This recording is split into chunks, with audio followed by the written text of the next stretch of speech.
नमस्कार दोस्तों, स्वागत है आप सभी का आज की इस अपनी क्लास में। और ग्राम विकास अधिकारी एग्जाम के टारगेट को लेते हुए अभी वीडियो का जो एग्जाम उस एग्जाम के अंदर इको सर्वे कृषि एवं आर्थिक संसाधन के अंदर सिंचाई पेयजल कृषि के मोस्ट इंपोर्टेंट अपने क्वेश्चन पढ़ेंगे। 45-40 क्वेश्चन पढ़ेंगे मोस्ट इंपोर्टेंट इन्हीं टॉपिक के। चलिए शुरुआत करेंगे क्योंकि टाइम आपके पास कम है। मेन क्वेश्चन आपको करवा देता हूं ताकि आपके डाउट क्लियर हो जाए। सबसे पहले मेन जो अच्छा प्रश्न देखेंगे वो है, राज्य में तालाब से सर्वाधिक सिंचाई कौन से क्षेत्र में होती है? तो राजस्थान में सर्वाधिक पड़ेंगे कुएं और नलकूप का प्रश्न आ जाए जयपुर भरतपुर से। कुएं नलकूप जयपुर भरतपुर से। राजस्थान में नहरों से सर्वाधिक सिंचाई गंगानगर हनुमानगढ़ से आ जाएगी। राजस्थान में झीलों से सर्वाधिक सिंचाई उदयपुर के अंदर। राजस्थान में बावड़ियों से सर्वाधिक सिंचाई कहाँ पर? बूंदी के अंदर। और इसके अलावा राजस्थान में झरनों से सर्वाधिक सिंचाई कहाँ पे? तो बांसवाड़ा के अंदर। लेकिन तालाबों से पड़ेंगे 0.31% कुछ है। तालाबों से सर्वाधिक सिंचाई कहाँ पे होती है? तो भीलवाड़ा और टोंक के अंदर। नेक्स्ट क्वेश्चन चलेंगे, राजस्थान देश के कुल क्षेत्रफल का तकरीबन कितने परसेंटेज पे है? राजस्थान की बंजर भूमि कितने परसेंट पे है? और कुल जल संसाधनों का क्रमशः कितना है कि देश का कुल जो स्थायी जल है उसमें राजस्थान का रोल कितना है? तो सबसे पहला प्रश्न हम देखेंगे, यहां भी कॉमन है, यहां भी कॉमन कॉमन कॉमन ही सही है। राजस्थान देश के कुल क्षेत्रफल का 10.41 है। और राजस्थान के अंदर देश के कुल जो स्थायी जल है उसका कितना है? 1.16। तो देश का भूजल की बात करेंगे तो देश के भूजल का राजस्थान में कितना है? 1.70%। और स्थायी जल की बात करेंगे तो वह कितना है? 1.16%। तो ये 1.16 आ जाएगा, 1.16 आ जाएगा। यहां भी राइट है, यहां भी राइट है। अब बात करेंगे राजस्थान में जो बंजर भूमि का क्षेत्र है वो कितना है? 101 लाख हेक्टेयर। तो इसका राइट आंसर रहेगा वो 1 नंबर आ जाएगा। तो ये मोस्ट इंपोर्टेंट है। 1.70, 1.16, 10.41 और 101 लाख हेक्टेयर। नेक्स्ट आपको मिलान करना है राजस्थान के अंदर। राजस्थान के अंदर जो सिंचित क्षेत्र की बात करेंगे, सूची फर्स्ट में सिंचाई परियोजना दे रखी है, सेकंड में सिंचित क्षेत्र दे रखे हैं, उनको मिलान करना है। तो इसके अकॉर्डिंग देखेंगे राजस्थान में भाखड़ा नांगल चंबल गंग नहर नर्मदा उनका सिंचित जो क्षेत्र है वो कितना है? तो भाखड़ा जो नांगल देखेंगे उसका कितना है? 2.3 लाख हेक्टर। 2.3 लाख हेक्टर। यहाँ पे 3 नंबर पॉइंट आ रहा है तो इसको काट देते हैं। इसके बाद में चंबल का कितना है? 4.5 लाख हेक्टर। 4.5 लाख हेक्टर आ रहा है। नेक्स्ट गंगनेर कितना है? 2.46 लाख हेक्टर। नर्मदा कितना है? 5.25 लाख हेक्टर। तो राइट जो आंसर इसका बनेगा कौन सा बनेगा? 3, 1, 2, 4 इज राइट आंसर। अगला क्वेश्चन, निम्नलिखित युगों में सिंचाई परियोजना जिला दे रखा है, कौन सा स्पेशल डिफरेंट है? तो सिद्धमुख परियोजना बीकानेर में नहीं है। सिद्धमुख परियोजना राजस्थान के अंदर 2 जिले पड़ेंगे, एक तो कौन सा? हनुमानगढ़ जिला, एक तारानगर राजगढ़ आ जाएगा। तो जिला कौन सा? चूरू। एक तो ये हो जाएगा। जखम प्रतापगढ़ में सही है, बिसलपुर टोंक में सही है, यमुना लिंक भरतपुर में सही है। तो इसका पहला ही आंसर आ जाएगा। नेक्स्ट माही बजाज सागर परियोजना। तो माही बजाज सागर परियोजना की बात करेंगे तो यह राजस्थान और गुजरात की कंबाइंड परियोजना है। राजस्थान का हिस्सा कितना है? 45%। गुजरात का कितना है? 55%। लेकिन इससे जितनी जो विद्युत बनती है उस विद्युत बनती है कितनी मेगावाट? 140 मेगावाट बनती है। और ये 140 मेगावाट 100% है वो किसको मिल रही है? राजस्थान को मिल रही है। तो यह है राजस्थान और गुजरात की है, 45-55 की है। और 100% जो विद्युत है वो राजस्थान को मिल रही है। नेक्स्ट, ये प्रश्न थोड़ा गलत हो गया था, यहाँ पे आगे चलते हैं। इसके बाद असंगत तथ्य है, राजस्थान जल संसाधन नियामक प्राधिकरण 2013 बना। नवीनतम जल नीति 18 फरवरी 2010 को आई थी। स्वजल धारा 2002 की। मुख्यमंत्री जल स्वावलंबन 2.0 इंपोर्टेंट है। यह कब आया था? यह 18 फरवरी 2024 को। 18 फरवरी 2024 को। तो मुख्यमंत्री जल स्वावलंबन जो परियोजना है ये 18 फरवरी 2024 की है। इसके बाद में काली तीर जो लिफ्ट परियोजना है वो कौन से जिले से है? भरतपुर, सवाईमाधोपुर, धौलपुर, अलवर से। तो काली तीर लिफ्ट परियोजना का संबंध पढ़ेंगे तो राजस्थान में किस जिले से है? तो ये धौलपुर जिले से। परवन वृहद सिंचाई परियोजना में से सत्य कथन छांटना है। परवन सिंचाई योजना ये झालावाड़ में पर नदी के ऊपर है, बिल्कुल करेक्ट है। यह प्रोजेक्ट ईआरसीपी का हिस्सा है, नहीं है। इसमें झालावाड़ 12 और कोटा के 837 नहीं 637 गांवों को जल मिलेगा। तो यह भी गलत आ रहा है। सही पूछ रहा है तो इसके अंदर 2 नंबर गलत है, 3 नंबर गलत है, केवल एक इसका जो राइट आंसर जो बनेगा वो कौन सा जाएगा? केवल एक इसका डी नंबर इसका राइट आंसर है। नेक्स्ट क्वेश्चन, यमुना जल पे ऊपर 1994 में समझौते के अकॉर्डिंग अपर यमुना रिवर बोर्ड के द्वारा ताजे वाला जो हथिनी कुंड एक बैराज के ऊपर मानसून अवधि में क्यूसेक जल राजस्थान को आवंटित किया गया। ये जो हथिनी वाला ताजे वाला जो हेड की बात करेंगे, ये जो परियोजना है ना, ये किन किन की परियोजना है?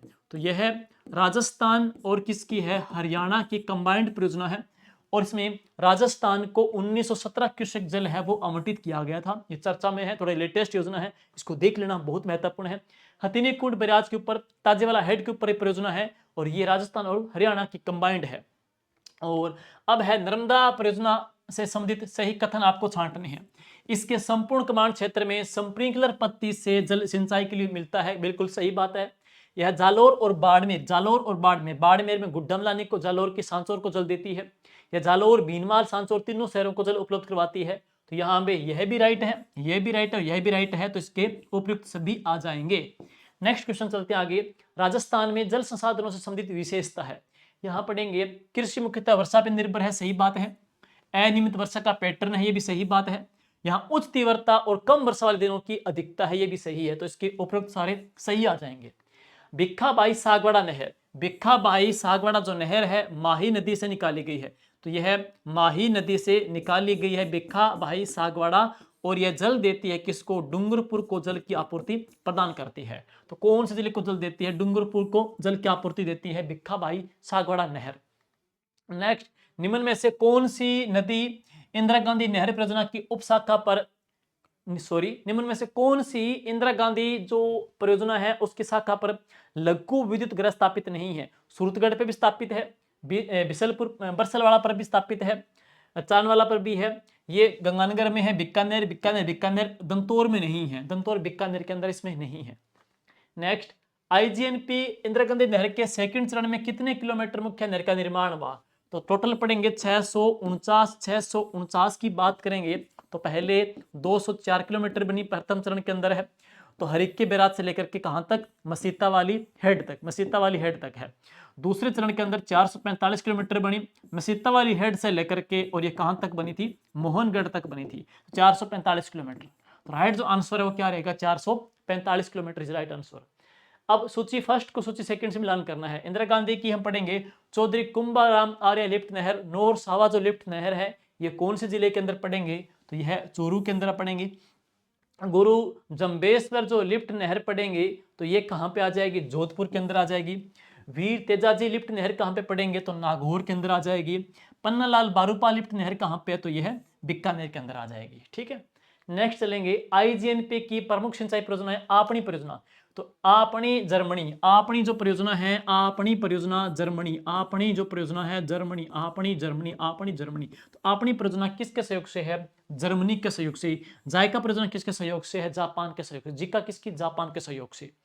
और इसके बाद में इंदिरा गांधी नहर के परियोजना से संबंधित जो सही तथ्य है उसको छांटना है। तो आईजीएनपी की जो रूपरेखा 1948 में रखी गई थी, बीकानेर के लिए जल की आवश्यकता, एक भारत सरकार को पत्र लिखा गया था, ये राइट आंसर है। इंदिरा गांधी का नहर का उद्घाटन 11 अक्टूबर 1963 में नहीं, 11 अक्टूबर 1961 को डॉक्टर सर्वपल्ली राधाकृष्णन के द्वारा रखा गया था। 1963 नहीं है, 1961 में रखा गया। और इसका शिलान्यास गोविंद वल्लभ पंत के द्वारा 31 मार्च 1998 को रखा गया, ये भी सही है। तो 1 और 3, केवल 1 और 3 इसके कथन राइट आ जाएंगे।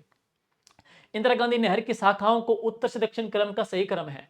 इसकी शाखाओं का क्रम पूछ रहा है उत्तर से दक्षिण की ओर। यहाँ पे तो यहाँ पे एक तो आ रही है, कौन सा शाखा आ रही है? रावतसर शाखा आ रही है, रावतसर शाखा इसमें देने रखी। इसके बाद कौन सी पढ़ेंगे? तो यहाँ पे आ रही है अनूपगढ़ शाखा और सूरतगढ़ शाखा। तो यहाँ पे देखेंगे तो एक तो कौन सी है? सूरतगढ़ शाखा, एक कौन सी है? अनूपगढ़ शाखा। अब पीडीबीसी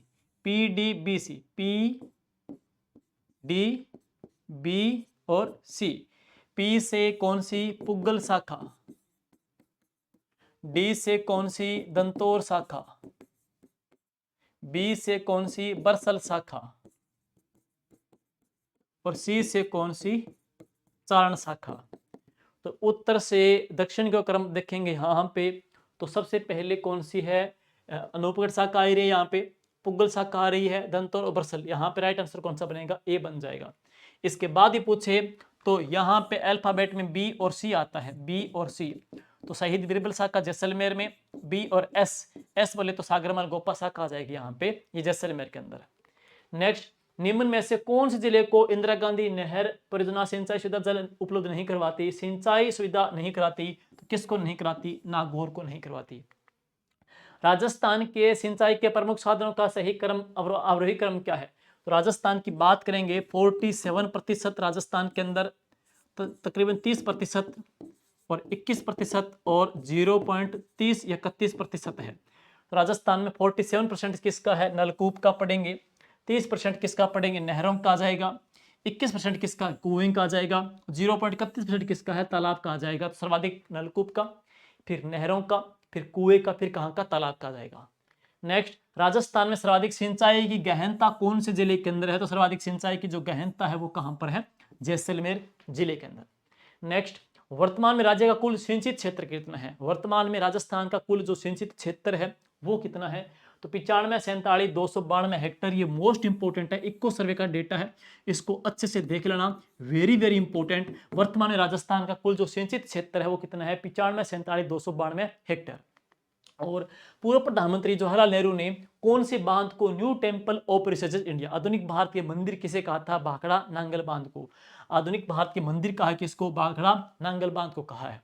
नेक्स्ट, वर्ष 2024-25 में बहुत अच्छा प्रश्न है, वेरी वेरी इंपॉर्टेंट। वर्ष 2024-25 में सकल राज्य मूल्यवर्धन जीएसवीए में प्रचलित कीमतों के ऊपर पूछा जा रहा है। प्रचलित कीमतों के ऊपर सशक्त समर्थ कृषि क्षेत्र का हिस्सा कितना? 26.92, 28.34, 28.56, 28.89। तो प्रचलित मूल्यों के ऊपर जो है 2024-25 के अंदर जीएसवीए में वो कितना है? 26.92% है। तो राइट आंसर क्या रहेगा? 26.92%। नेक्स्ट, निम्न में से कौन सी फसल में राज्य का प्रथम स्थान नहीं है? राई सरसों में हमारा पहला स्थान है, पोषक अनाज हमारा पहला स्थान है, कुल तिलहन में हमारा पहला स्थान है। तो मूंगफली की बात करेंगे तो मूंगफली में जो पहला स्थान है वो है किसका है? गुजरात का। मूंगफली के अंदर सेकंड स्थान किसका है? राजस्थान का। और मूंगफली के अंदर जो थर्ड स्थान है तो वह किसका है? तमिलनाडु का। तो यहाँ पे मूंगफली में हमारा क्या है? सेकंड रैंक है। नेक्स्ट, निम्न में से कौन से स्थान पे सिद्धमुख परियोजना सिंचित है? तो तारानगर और राजगढ़, चूरू के अंदर तारानगर और राजगढ़ आ जाएगा। नेक्स्ट, माही कंचन और हम पढ़ेंगे माही कंचन माही धवल जो पढ़ते हैं किसकी है? मक्का की। मक्का की माही कंचन। जबकि RCB 911 है, ये किसकी वैरायटी है? बाजरे की। राइट आंसर क्या रहेगा? मक्का और बाजरा। नेक्स्ट, ये बहुत अच्छा प्रश्न है, वेरी वेरी इंपॉर्टेंट है, वेरी वेरी इंपॉर्टेंट। राजस्थान में 12 दिसंबर 2019 को राजस्थान कृषि प्रसंस्करण, कृषि व्यवसाय तथा कृषि निर्यात संवर्धन नीति शुरू की गई। निम्न में से कौन सी विशेषता इस नीति से संबंधित नहीं है? तो भूमि सुधार के बढ़ते प्रयास शामिल है, फसल कटाई के बाद नुकसान को कम करने के लिए क्लस्टर आधारित दृष्टिकोण, खाद्य प्रसंस्करण प्रशिक्षण पाठ्यक्रमों के माध्यम से रोजगार सृजन और कौशल के विकास करना, और इसके बाद मूल्य संवर्धन और आपूर्ति श्रृंखला में सीधे शामिल करके किसानों की आय की वृद्धि। तो इसके अंदर यहाँ पे जो राइट आंसर रहेगा वो डी आ जाएगा। राइट आंसर कौन सा रहेगा? डी। राजस्थान की कृषि जो नीति है 12 दिसंबर 2009 को कृषि प्रसंस्करण, कृषि व्यवसाय तथा कृषि निर्यात संवर्धन नीति, अलग से टॉपिक आपका दे रखा कृषि नीति, उसके उद्देश्य, उसका प्रावधान, उसका लागू, ये वेरी वेरी इंपॉर्टेंट है, देख के जाना भाई। रिको के द्वारा तो 4 एग्रो फूड पार्क बनाए गए थे। जैसे बात करते हैं हरानपुर, कोटा है, जोधपुर है, अलवर है, श्रीगंगानगर। तो उसमें से सबसे जो बड़ा पूछा जा रहा है वो कौन सा है? तो बोरानाडा। सबसे जो बड़ा है वो कौन सा? बोरानाडा। बोरानाडा कहाँ पे? जोधपुर के अंदर, हरानपुर कोटा के अंदर आ जाएगा, एक अलवर में है, कौन सा? गंगानगर के अंदर है। सबसे बड़ा कौन सा है? तो बोरानाडा। नेक्स्ट, निम्न में से कौन सा सूती वस्त्र सही सुमेल नहीं है? शार्दुल टेक्सटाइल मिल गंगानगर के अंदर, मेवाड़ टेक्सटाइल मिल भीलवाड़ा के अंदर, राजस्थान स्पिनिंग एंड वीविंग मिल कहाँ पे? गुलाबपुरा भीलवाड़ा के अंदर। लेकिन राजस्थान की महाराजा उमेद जो मिल है ना, ये जोधपुर के अंदर नहीं है, ये कहाँ पर है? पाली के अंदर। और ये राजस्थान की सबसे बड़ी मिल है राजस्थान की, और इसकी स्थापना जो हुई थी वह कब हुई? 1942 में हुई थी। नेक्स्ट, राजस्थान में खुली बिक्री अधिकृत बायोडीजल का प्रकार है जिसमें 100% बायोडीजल हो, बीच में कोई अन्य मिश्रित इसके अंदर न हो, किसी का मिश्रण नहीं हो, तो बायोडीजल 100। तो इसका जो राइट आंसर क्या रहेगा? बी 100 इसका राइट आंसर। तिलहनी फसल अलसी का उत्पादक क्षेत्र, देखो अलसी में प्रतापगढ़ भी है, बांसवाड़ा भी है, कोटा भी है, ये जिले आते हैं। तो कोटा भी है, बारां भी है, प्रतापगढ़ भी, बांसवाड़ा भी, इसमें सीकर आंसर नहीं है। तो राइट आंसर क्या रहेगा? सीकर। कृषि सांख्यिकी 2023-24 के अकॉर्डिंग गेहूं के सर्वाधिक उत्पादन में संबंधित संगत युग्म कौन सा है अवरोही क्रम में? तो हनुमानगढ़, गंगानगर, चित्तौड़गढ़, बूंदी, गंगानगर, हनुमानगढ़, बूंदी, जयपुर, बूंदी, चित्तौड़गढ़, गंगानगर, बूंदी, चित्तौड़गढ़। तो राइट आंसर रहेगा हनुमानगढ़, गंगानगर, चित्तौड़गढ़ और बूंदी, राइट आंसर रहेगा। दोहद येलो RS10 ये किसकी वैरायटी है? दोहद येलो RS10 ये सारी वैरायटी किसकी है? तो ये सारी चने की वैरायटी है। तो ये सारी वैरायटी किसकी है? चने की वैरायटी है। नेक्स्ट, देसी कपास का मुख्यतः उत्पादन होता है। देसी कपास, बीटी कपास की बात करेंगे तो गंगानगर, हनुमानगढ़ आता है। बेसिलस थूरिजेंस, यहाँ पूछा जा रहा है देसी कपास का ज्यादा उत्पादन कहाँ पे होता है? तो इसका ज्यादा उत्पादन होता है चित्तौड़गढ़, अलवर, चित्तौड़गढ़, भरतपुर, उदयपुर, सिरोही। तो राइट जो आंसर है तो कौन सा बनेगा? उदयपुर, सिरोही। देखो टाइम कम है, लाइव ही करा सकते थे, लेकिन टाइम में कमेंट में इनमें टाइम ज्यादा लगेगा। मेन में आपको क्वेश्चन देखने हैं, बस आपने पढ़ रखा है, इसीलिए हम थोड़ा फास्ट करवा रहे हैं। परवन, ये प्रश्न पीछे रिपीट हो गया। इंदिरा गांधी नहर परियोजना के अकॉर्डिंग कौन से कथन गलत है? इस परियोजना को पहले राजस्थान नहर के रूप में जाना जाता था, 1982 में नाम बदला। देखो इसका नाम राजस्थान नहर था, लेकिन 1984 में इसका नाम बदला गया। 1984 में ये गलत है। इंदिरा गांधी नहर परियोजना में 9 लिफ्ट नहरें, 9 नहीं है 7 लिफ्ट नहरें पड़ेंगे, 9 इसकी शाखाएं पड़ेंगे, 2 इसके निर्माणाधीन है। इस नहर की कल्पना शार्दुल सिंह ने नहीं की थी, गंगा सिंह जी ने की थी, और इसको मूर्त रूप शार्दुल सिंह जी ने दिया था। यह नहर हरियाणा से नहीं गुजरती है, यह नहर हरियाणा से गुजरती है भाई। तो यहाँ पे चारों कथन गलत है, 1 2 3 4, चारों कथन इसके गलत आ जाएंगे। Pipalkhunt high level canal project कहाँ पे है? प्रतापगढ़ के अंदर है। घाटोल और कनोड़ा विद्युत ग्रह कौन सी नदी के ऊपर है? घाटोल बांसवाड़ा में है, किस नदी के ऊपर है? तो ये माही नदी के ऊपर।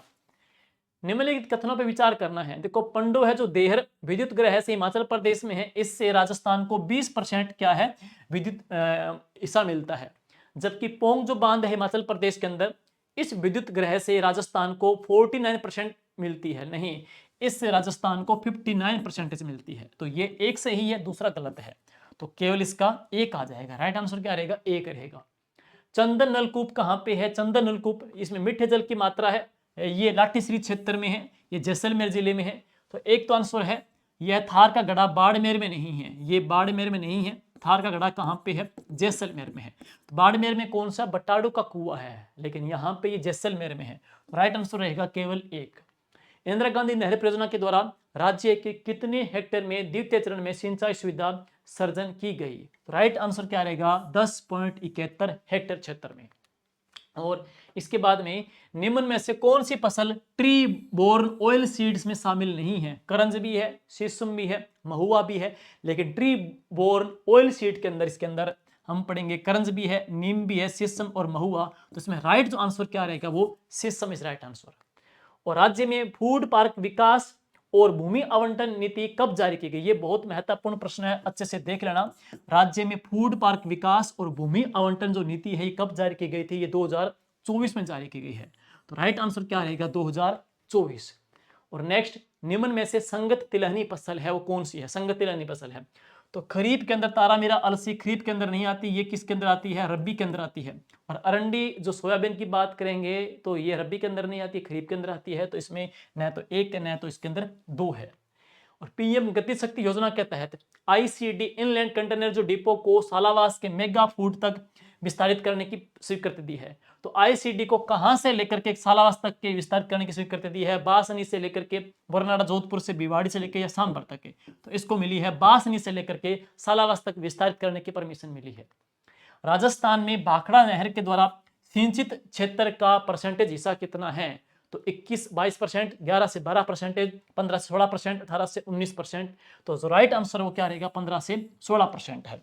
और इसी प्रकार अगला जो टॉपिक अपना मोस्ट इंपोर्टेंट क्वेश्चन का रहेगा, हम इसमें कराएंगे जनजातीय टॉपिक कराएंगे, फिर ऊर्जा टॉपिक करवा देंगे। जनजातीय है, ऊर्जा है, सहकारिता है, उसके अपडेट महत्वपूर्ण जो क्वेश्चन किस प्रकार के बन सकते हैं। तो चलते चलते इन क्वेश्चन को एक बार आप जरूर लगा दीजिएगा, देख लीजिएगा, क्योंकि टाइम आपके पास कम है, पढ़ सभी ने लिया है। अब थोड़े से क्वेश्चन आप देख लोगे तो और आपके डाउट क्लियर हो जाएंगे। Thank you.